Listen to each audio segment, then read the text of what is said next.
Now 35, what's a reasonable level of production to expect out of the once dynamic Russian scorer? Looking at recent KHL to NHL transitions to find out. Watch NHL with Fubo TV. Ilya Kovalchuk is officially back in the NHL. After spending the past 5 years playing in the KHL, Kovalchuk completed his return to North America on Saturday when he agreed to terms with the Kings on a 3-year contract that will pay him $6 million per season. The Kings were one of the front-runners for his services from the beginning and are as logical a fit as there was anywhere in the NHL. Even though it has been years since they have gone on a deep run in the playoffs, the Kings are still a team that sees itself as a contender and, after a pitiful offensive showing in the playoffs, which followed another mediocre regular season, were in need of any potential impact talent it could find. Nearly a decade after the Kings initially attempted to acquire Kovalchuk from the Atlanta Thrashers, they finally ended up getting him. Outside of John Tavares, there was not another forward available on the free agent market who could make a bigger impact. 2018 UFA rankings, forwards, defensemen, goalies. Now that he is in the mix for the Kings, we should probably take a look at what we should expect from him this upcoming season and beyond. One thing that needs to be kept in mind when trying to figure out a reasonable expectation for Kovalchuk is just how good he was in the NHL before he left. This might be something that is easy to forget, given how abruptly he left and how long he has been playing overseas. After arriving in Atlanta as the top pick in the 2001 draft, Kovalchuk almost immediately became the premier goal scorer in the NHL with 6 consecutive 40-goal seasons between 2003-04 and 2009-10, including a pair of 50-goal outputs and a Rocket Richard Trophy. Between the 2001-02 and 2009-10 seasons, no player in the league scored more goals than Kovalchuk's 338. He was not only a force offensively, but he gradually became a more complete player away from the puck without sacrificing much of the offense that made him a superstar. During his time with the Devils, Kovalchuk had become a regular on their penalty kill unit and was extremely effective.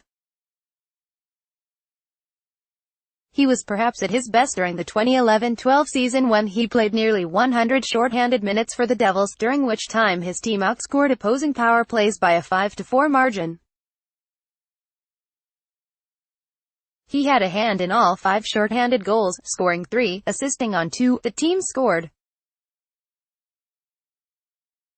NHL Draft 2018, grading the picks for all 31 teams in his last 2 years with the Devils before leaving for Russia. Kovalchuk was a point-per-game player overall, 6th best in the entire league, and was arguably the best player on the 2011-12 team that reached the Stanley Cup final, leading the Devils in scoring and finishing tied for the postseason league lead in goals. Again, he was a dominant player across the board. Since then, Kovalchuk has spent the past 5 years tearing up the KHL, especially over the past 2 seasons, when he was one of the top goal scorers and point producers in the league. So what does that mean for a return to the NHL? The biggest thing we have to look at with Kovalchuk is his age. He is 35 years old. For as dominant as he was in the KHL the past couple of years, he is not going to be the in his prime superstar when he returns to the NHL that he was before he left for Russia, so you shouldn't be expecting a 40-goal, point-per-game player. A few other things to keep in mind as it relates to age. 1. Over the past 5 years, no NHL player over the age of 35 has scored more than 30 goals in a season. Only 8. Martin St. Louis, Jerome Iginla, Marian Hossa, Daniel Sedin, Shane Doan, Jaromir Jagr, Pavel Datsyuk, and Patrick Marleau have scored more than 25. NHL Draft 2018, full 7-round results, winners and losers 2, only 8, Joe Thornton, Street. Lewis, Henrik Zetterberg, Jagr, Datsyuk, Iginla, Sedin, and Hossa have produced more than 60 total points in a single season over that same stretch, while only one, Thornton, had more than 70. All of those players at their peak were superstars along the same lines of Kovalchuk, so that at least might give us some sort of a baseline for what to expect based on age. But all of those players, with the exception of Jágr, more on him in a minute, were consistently playing in the NHL throughout their late 20s and early 30s. We saw them up close. We saw what they were doing and had an idea of what they were capable of coming into every season. With Kovalchuk, we haven't actually seen him play on a regular basis, unless you are a regular observer of the KHL, since the 2012-13 season. All we have to go by at this point to get a sense of what sort of player he can be is what he did in the KHL over the past 5 years. Rob Volman, a hockey analytics expert and the author of Hockey Abstract, has what he calls translation factors for players that played in leagues outside of the NHL. The translation factor tries to factor in what a player's production would look like in the NHL. For players in the KHL, the translation is about 80% of the production. Here are the translation factors in the format that you know and love. Just multiply by the translation factor. It's based on data back to 2005-06, but it is tuned to 2017-18 league scoring levels.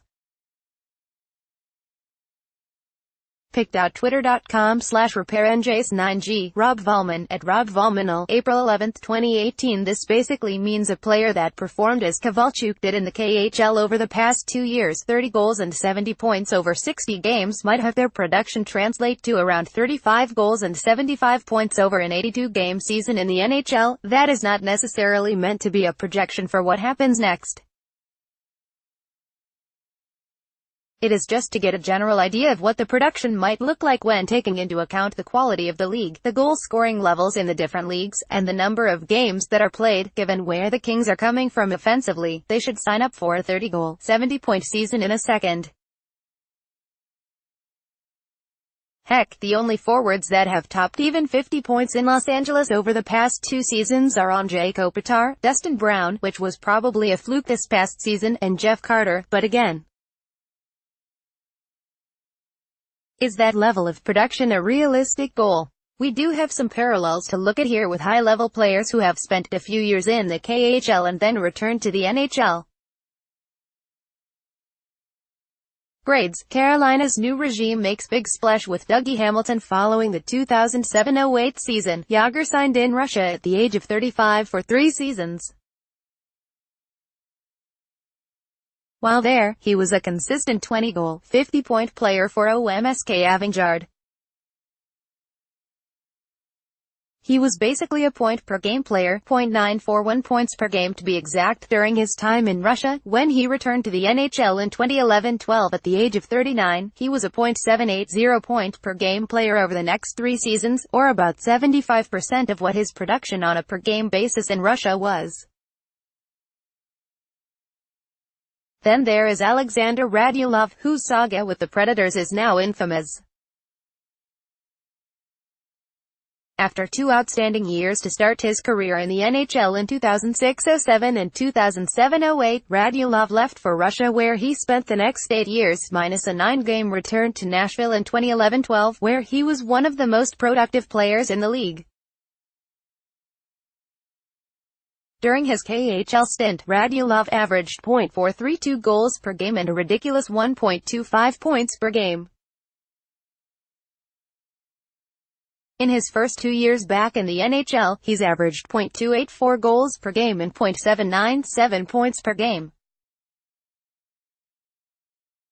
That is about 65% of his production from the KHL. 65% of Kovalchuk's recent production in the KHL would translate to around 29 goals and 66 total points. Again, that would be a huge upgrade for the Kings offensively, especially when you consider that there were only 25 players in the entire league that totaled at least 29 goals and 65 points this past season. And you know what? That seems like a pretty reasonable expectation for Kovalchuk this season when you take into account all of the factors at play, from his age, the player he was before he left for Russia, and the way he continued to perform in the KHL. The Kings are not going to get a Rocket Richard contender or a true superstar. They should still be getting a legitimate top-line forward who is going to make a significant impact in all situations. In recent years, the Kings have become stale all over the ice. They lacked impact talent after Anze Kopitar and Drew Doughty, and they just did not have the ability to score at a championship level. They still have some flaws throughout their roster when it comes to speed, and they still need to add more offense and perhaps change their identity a bit when it comes to succeeding in the modern NHL. But Kovalchuk is a good short-term band-aid that should give them a boost and maybe help them make a little more noise than they have in recent seasons.